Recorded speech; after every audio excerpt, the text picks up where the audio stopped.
The next step in completing our quilt is to put on the sashing. Because we have sewn our blocks together, right sides together, we have the seam on the back that is going to have to be covered. And that's where the sashing comes in. We are going to be using 3/4 inch strips of sashing that is going to be sewn over each seam.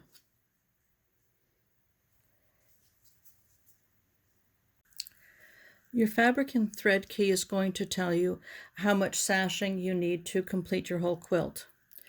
For the 10-inch blocks, for example, under option 1, and everybody did option 1 because we did the blocks that were backed while we had the quilt in the hoop. For a 10-inch block, you need 2 5/8 yards, for example, and for an 8-inch block, you need 2 1/4 yards, and for the 6-inch block, you only need 1 5/8 yards.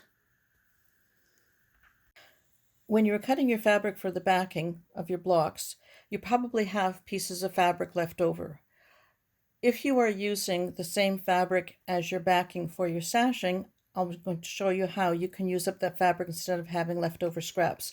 And it will also save you on having to cut all of the length of strips that the thread key told you how to do.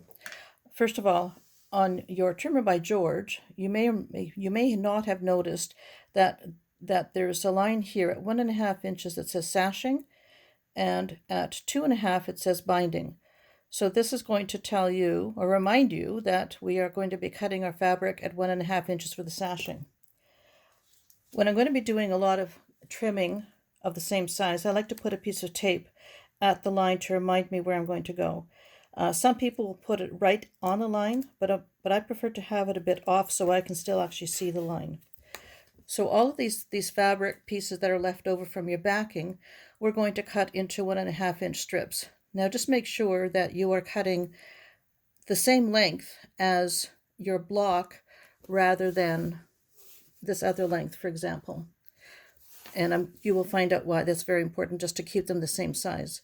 So at 1.5 inches, I'm going to cut this scrap so that I can use this for my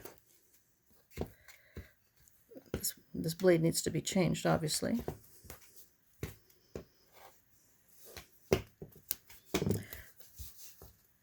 So I'm going to keep cutting all of these leftover pieces.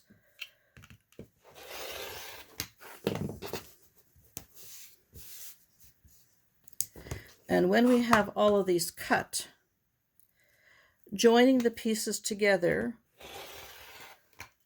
is going to be done slightly differently than if you were going to do the normal connections. These pieces we are going to sew end to end with a 1/4 inch seam. All of these short pieces will be joined end to end with a 1/4 inch seam. Normally when you are joining long strips of fabric, you're going to do them on the diagonal. And when I'm going to add my long strips, the first one I'm going to add at a 1/4 inch seam. But after that, they are going to be joined on the diagonal, which means that you put them end to end, and you're going to sew across that direction. Not this way. You're going to sew this direction. So that, and you'll trim that to a 1/4 inch, and then you have one long continuous piece. Once you have your short pieces of sashing sewn together, figure out the length, and let's say that we have 400 inches of that sashing. First, let's see, the fabric and thread key is also going to tell you the size of your quilt. The 10-inch block, for example, is 120 by 120. 7-inch, 82 by 82. I have a chart that you will be which is part of the notes that I'm going to be sending to you as well. And this is going to help you to calculate how many strips you will also have to cut in addition to those short strips that we've made. For example, the 10-inch quilt, the length of the sashing required, this is calculated on the basis of the length of the quilt, which we knew was 120, times the number of stash strips that we need, which happens to be 11. And it's 11 because we have 12 blocks. Therefore, there are 11 seams that have to be covered. So that amounts to 1,320. Likewise, for the width of the sashing that's required, again, it happens to be 1,320 because you will remember that our quilt is square.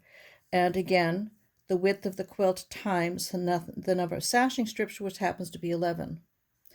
So our total, and we also have diagonal blocks, which have to be covered, and that's a separate calculation because this also has to be covered, and it also has to be accounted for when you're calculating the amount of sashing that you're going to need.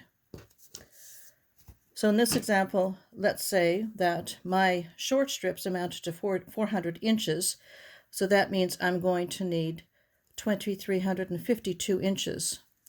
That amount, that number, I'm going to divide by the width of the fabric that I have for my backing, either the 108 or the 40-inch, depending on the fabric that you're using. So 2,352 divided by 108 amounts to 21.78. I'm going to round this up because you never want to be short of the fabric of the sashing when you're going to have to put it through the machine or a tool to make the sashing. So I'm going to make that 22, and there's my answer. I'm going to have to cut 22 strips of my 108 fabric. If I had the 40-inch fabric, that amounts to 58.8, which I'm going to put to 59.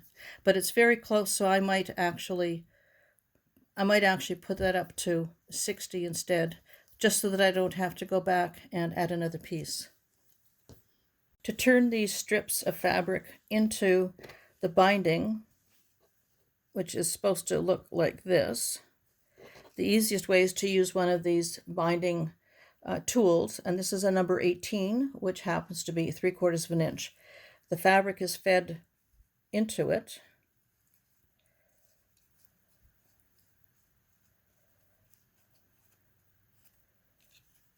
I'm just going to use a pin to pull it through.